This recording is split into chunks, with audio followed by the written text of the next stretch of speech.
வேலும் மயிலும் சேவலும் துணை. ஆதிசங்கரர் கிமு 5ஆம் நூற்றாண்டில் வாழ்ந்த துறவி.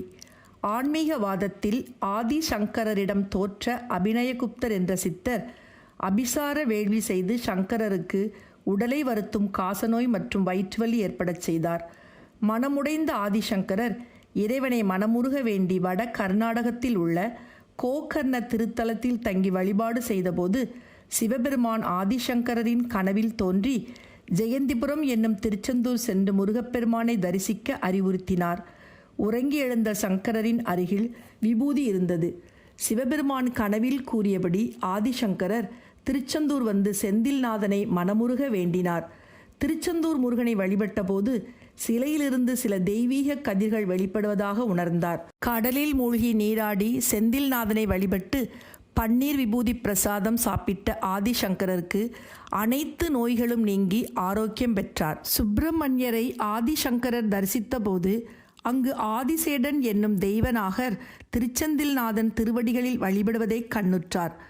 பாம்பு என்னும் பொருளை தரும் புஜங்கம் என்ற பெயர் கொண்ட புதுவகை யாப்பில் 33 கவிகள் கொண்ட திருப்பாமாலை படைத்து செந்தில்நாதன் பாதங்களில் சமர்ப்பித்தார். சமஸ்கிருத மொழியில் ஆதிசங்கரர் பாடிய சுப்பிரமணிய புஜங்க மாலையை தமிழில் கோவை கவியரசு நடேசனையா அவர்கள் மிக அருமையாக மொழிபெயர்த்துள்ளார்கள். பக்தி சுவை சொட்ட சொட்ட அமைந்த இந்த நூலை மூலநூல் போன்றே கருத்துக்கள் ஒன்றையும் விட்டுவிடாமல் புஜங்கம் என்னும் யாப்பிலேயே கோயம்புத்தூர் கவியரசு நடேசனையா மொழிபெயர்த்துள்ளது சுவைத்து மகிழத்தக்கது. சுப்பிரமணிய புஜங்கத்தில் ஒரு சில பாடல்களை காணலாம். முதலாவதாக விநாயக வணக்கம்.